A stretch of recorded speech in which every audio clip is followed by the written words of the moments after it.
bersama Pupu dan Mima.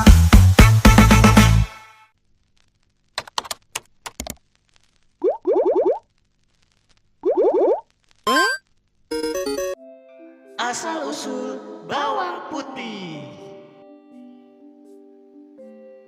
Dua orang pemuda bernama Alon dan Ernesto terlihat sedang bertengkar di halaman sebuah rumah. Mereka bersaing untuk memperebutkan hati Ligaya, seorang gadis yang terkenal cantik jelita. Aku adalah teman kecilnya, maka aku yang berhak mendapatkannya. Kata Alon.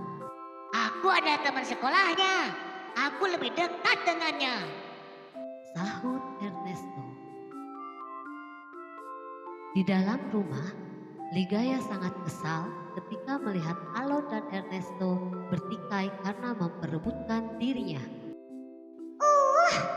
Sampai kapan Alon dan Ernesto bersikap seperti itu? Aku sudah menolak keduanya, tapi mereka tetap saja membuat keributan. Katanya. Ibu Ligaya juga mendengar keributan itu. Ia pun mengintip keluar jendela sambil berdecak heran. Ternyata dua pemuda itu lagi. Tak seharusnya mereka sampai bertengkar seperti itu. Mungkin mereka akan berhenti jika kamu sudah menikah, anakku. Kata sang ibu. Ligaya memikirkan saran ibunya dengan sungguh-sungguh. Mungkin benar kata ibu, menikah adalah jalan keluar masalahku saat ini. Para pemuda tak mungkin memperebutkanku jika aku sudah memiliki pasangan hidup. Pikirnya.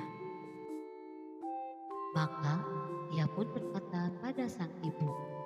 Aku ingin menikah, Bu. Ligaya adalah seorang gadis yang cantik jelita.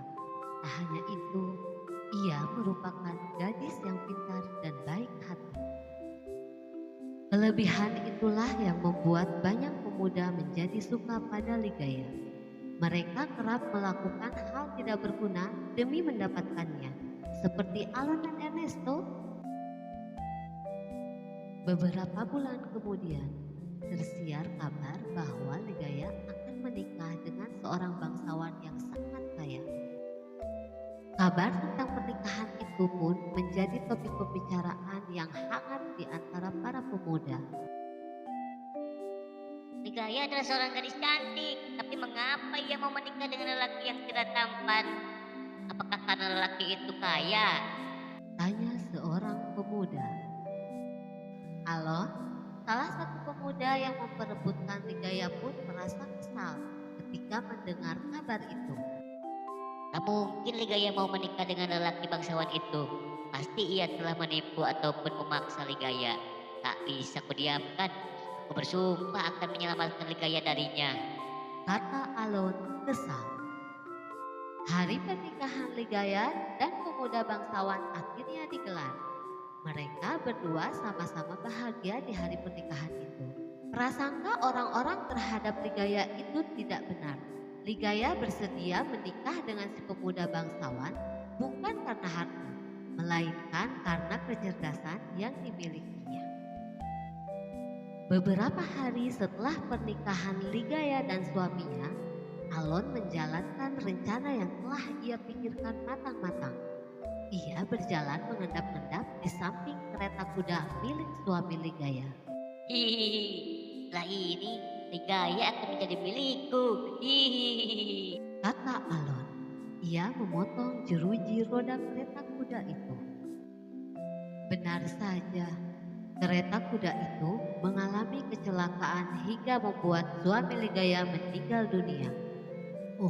Ligaya pun tak bisa berhenti menangisi kepergian suaminya.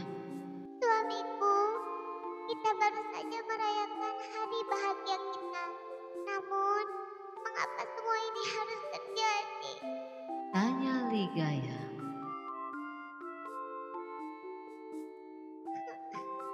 Ligaya masih dalam masa berkabung. Hari-harinya ia habiskan dengan melamun sendirian di taman. Saat itu Alon dan datang menghampirinya dan berkata, Jangan menangis lagi, Ligaya. Ikutlah saja denganku. Aku berjanji akan menjagamu dengan baik. Lebih baik daripada suamimu yang telah tiada.